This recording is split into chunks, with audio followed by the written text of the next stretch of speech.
Hello friends, എല്ലാവർക്കും ബീനാസ് കിച്ചണിലേക്ക് സ്വാഗതം. ഇന്ന് നമ്മൾ നല്ല ഒരു ടേസ്റ്റി എഗ്ഗ് മസാലയാണ് ഉണ്ടാക്കാൻ പോകുന്നത്. അതിനുവേണ്ടി നമ്മൾ മുട്ട ഒന്ന് പുഴുങ്ങിയിട്ട് ഇങ്ങനെ റൗണ്ടായിട്ട് കട്ട് ചെയ്ത് വെച്ചിരിക്കുന്നത്.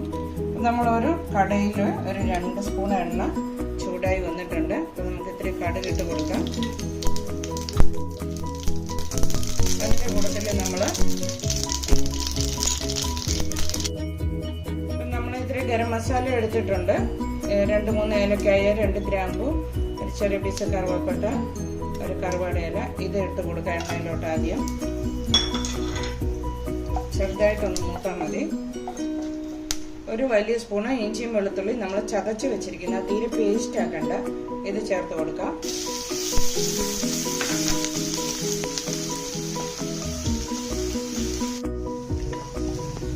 നമ്മുടെ ഇഞ്ചിയും വെളുത്തുള്ളിയൊക്കെ ഒന്ന് മൂത്ത് വന്നിട്ടുണ്ട്.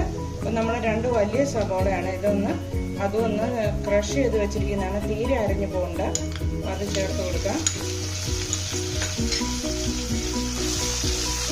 ഒരുപാട് മൂത്ത് പോവല്ലേ, അപ്പം നമ്മുടെ കറിയുടെ കളർ മാറിപ്പോവും. ചെറുതായിട്ടൊന്ന് ഗോൾഡൻ ബ്രൗൺ ആകാറാകുമ്പോൾ നമുക്ക് മസാല ചേർക്കണം. അതുവരെ ഇളക്കാവുള്ളൂ. അപ്പം നമുക്ക് 2 പച്ചമുളക് നമ്മളൊന്ന് കീറി വെച്ചിട്ടുണ്ട്, അതുകൂടെ ചേർത്ത് കൊടുക്കാം. നമുക്ക് ആ ഉള്ളിയുടെ കൂട്ടത്തിൽ തന്നെ അതിൻ്റെ പച്ചമുളക് ഒന്ന് മാറി കിട്ടും.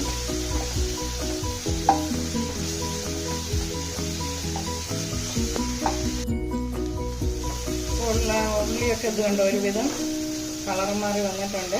വഴന്ന് വന്നാൽ മതി. ഒരുപാട് ബ്രൗൺ ആവുന്നതിന് മുമ്പ് നമുക്ക് ഇത്തിരി മസാല ചേർത്ത് കൊടുക്കാം. നമ്മൾ കാശ്മീരി മുളക് പൊടിയാണ് യൂസ് ചെയ്യുന്നത്.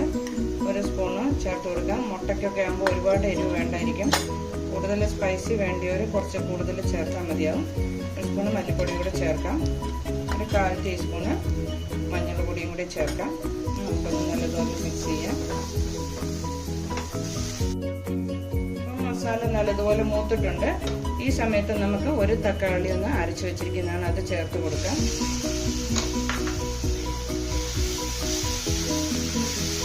മസാലയൊക്കെ നല്ലതുപോലെ മിക്സ് ചെയ്തിട്ട് നമുക്കൊരു 1/2 ഗ്ലാസ് വെള്ളം ഒഴിച്ച് കൊടുക്കണം.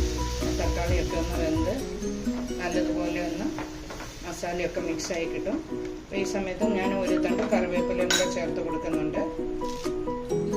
അപ്പം നമുക്ക് ആവശ്യമുള്ളവർക്ക് ഒരു പിഞ്ച് ജീരകം പൊടിയാണിത്, ഇത് ചേർത്ത് കൊടുക്കാം. ജീരകത്തിൻ്റെ ടേസ്റ്റൊക്കെ ഇഷ്ടമുള്ളവരത് ചേർത്താൽ മതി.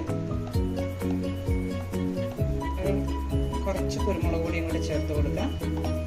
നല്ലതുപോലെ ഇളക്കി മിക്സ് ആക്കാം.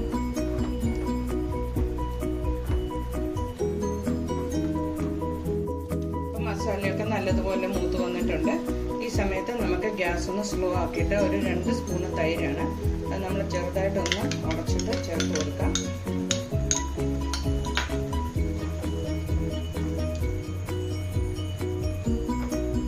നമ്മൾ ഇതുവരെ ഉപ്പ് ചേർത്തിട്ടില്ല. ഇപ്പം നമുക്ക് ഗ്രേവിക്ക് ആവശ്യമുള്ള ഉപ്പ് ചേർത്ത് കൊടുക്കാം.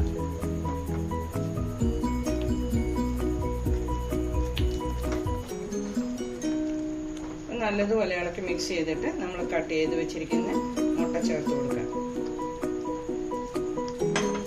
ഈ സമയത്ത് ആവശ്യത്തിന് നമുക്ക് കുറച്ച് മല്ലിയിലയും കൂടെ ചേർത്ത് കൊടുത്ത് ഇളക്കി നമുക്ക് വാങ്ങാം.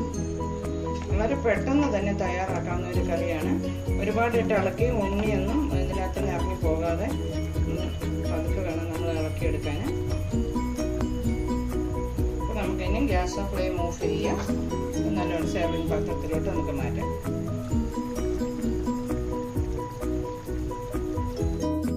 അപ്പം നമ്മുടെ എഗ്ഗ് മസാലയൊക്കെ നല്ല റെഡിയായി വന്നിട്ടുണ്ട്. നല്ല ടേസ്റ്റ് ആയിട്ടുള്ള ഒരു കറിയാണ്. ചപ്പാത്തിക്കും ചോറിനും ഒക്കെ കഴിക്കാൻ വേണ്ടി നല്ല കറിയാണ്. എല്ലാവരും ഒന്ന് ട്രൈ ചെയ്ത് നോക്കണം. ട്രൈ ചെയ്തിട്ട് നിങ്ങളുടെ കമൻ്റൊക്കെ അറിയിക്കണം. ആദ്യമായിട്ട് ചാനൽ കാണുന്ന ആൾക്കാരൊക്കെ ആണെങ്കിൽ കണ്ടിട്ട് കമൻ്റ് അറിയിക്കാൻ മറക്കരുത്. നല്ലൊരു വീഡിയോ ആയിട്ട് നമുക്ക് പിന്നെ വരാം.